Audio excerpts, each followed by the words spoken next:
Hello, what's up guys, welcome back to my channel, and for today's video I'll be showing you how I complete the Expert Plus Rpve map on Skylords Reborn. And I've done this series like a few years ago on every single like Rpve 10 map of the month, so I'll be bringing this series back.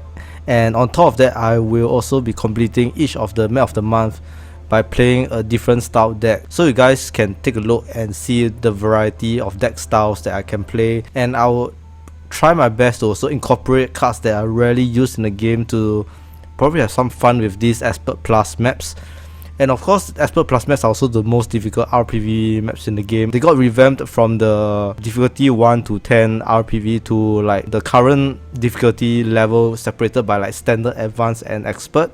So yes, without further ado, let me show you how I complete this Rpve Expert Plus difficulty map. And for this first one on the series on the Expert Plus Rpve, I'll be playing a little bit more of a standard kind of Rpve deck, so you can kind of like expect more firepower because I'll be playing with a fire start. Of course, if you notice, I added some interesting tier 2 tower like the rocket tower, and later on I'll show you how well they can work. So Expert Plus maps can be very difficult because every single of these like camp has a spawning tent, so things can get quite tough, and all the enemies will kind of like will attack your monument from the spawning area. So always have towers to defend your base for Expert Plus or even like Expert difficulty map. So I have 2 mines because double the mine, double the firepower, and what you want to do is to straight away take down the spawning camp.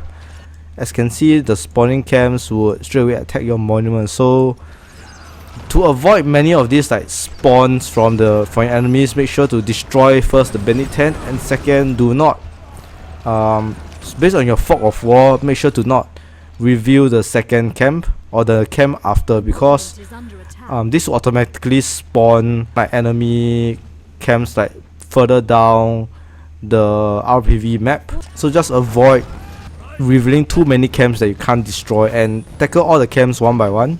Also, bandit enemies for Rpve tend to be slightly easier.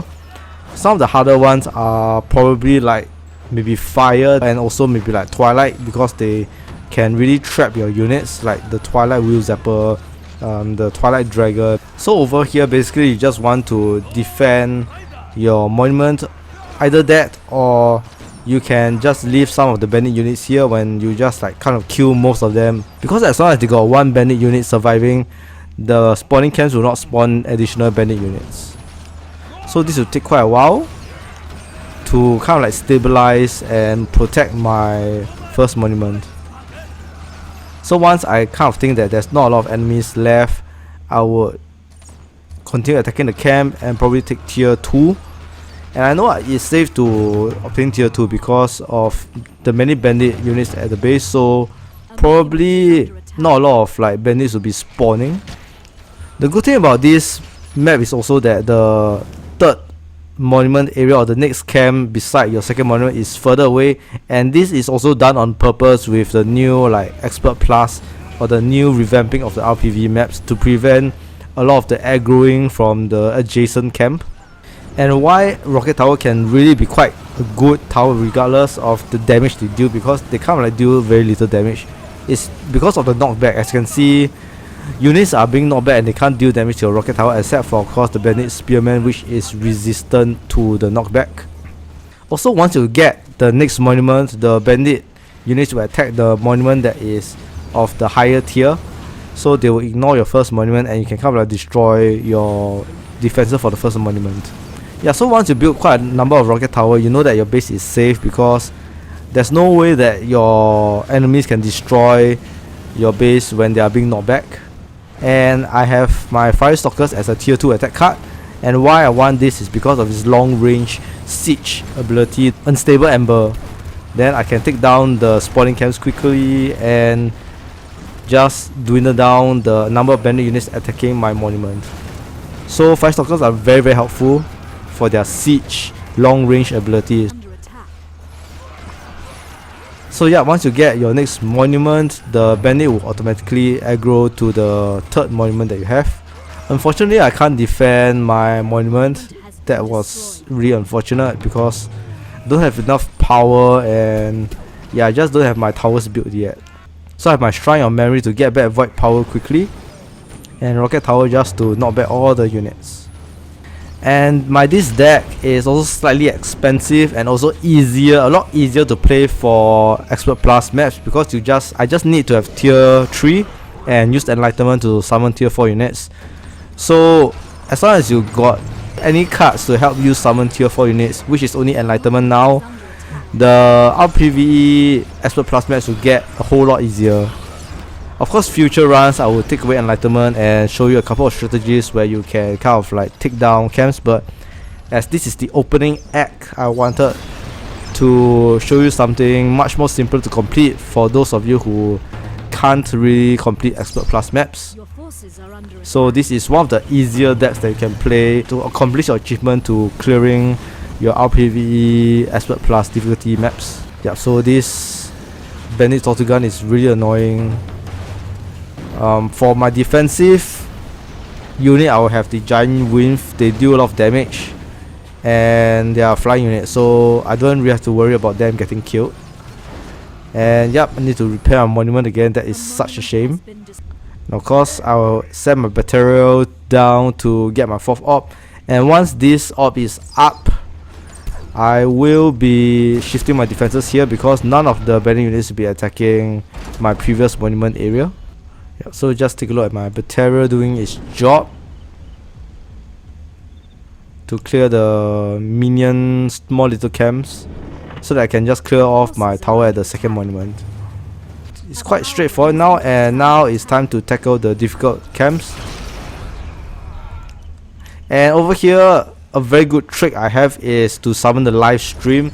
So live stream, what it does is that it helps to reduce damage taken by your friendly units. Most particularly, I want the damage taken away from my Batterial, and my Batterial will only be taking only like 20% damage. On top of that, if I use live weaving, my Batterial is just invincible. So having live stream is very important for you to have in any of your Rpve maps if you want to kind of like save your units, or if you're playing nature deck and you want to help your units not die. Live stream is a very good way. Unfortunately, I do not have enough power to cast healing spells on my Batterial, so Batterial died. As you notice, I built live streams at different parts of the map because they only have a maximum range of 300 meters. So as long as I build it on each of the corner of the map, I know that at least one of the live streams would be able to be in range with my Batterial. Yeah, and the good thing about live stream is that they last forever until they take like 20,000 damage. As long as 20,000 damage is absorbed, before that it will just be an active ability running on the map unless you cast another live stream. As you can see, the Batterial isn't dying at all. It's like kind of invincible with the regrowth and live stream. I don't even need live weaving. And of course, I just want to take down the Slave Master first and then take down the spawning camps to make sure no more bandit units spawns and kills my Batterial. So this run is very straightforward. It's just having my Batterial run live stream to protect my Batterial and just using its ability. Even though Batterial got a very huge nerf, it's still a rather average card now. Very good to solo maps, even soloing Rpve. Prior to the nerf, it is pretty much invincible. The Unholy Power or Unholy Hero cast on Batterial, it's like Infused Purgatory would be affected by Unholy Hero. So the amount that is listed over there, the area damage it deals, is multiplied by about 200% damage, which is quite insane. So now the thing to make it rage and deal more damage is to cast its Gates of Hell. A little bit costly of ability, but it deals a lot of damage, so just buff your Batterial and you'll be fine. As you can see, this is really smooth. Live stream, heal your Batterial, buff your Batterial, and it is simple. Even the Command Walker is having trouble with killing my Batterial. Yep, my live stream is off. That's why you see that my Batterial got quite a number of hits, but get my live stream back and it is just unstoppable. Now off to the last camp, the Banzai Lord. no lot is greater than the Batteria, so Batteria would take down one Skylord quickly. And this is how I complete Rpve Expert Plus difficulty. And if you enjoyed my video, don't forget to hit the subscribe button. And if you want to support me, you can also join channel memberships and you can get to see early release of my videos. And I'll see you guys again real soon for my next Man of the Month Expert Plus Rpve map replay.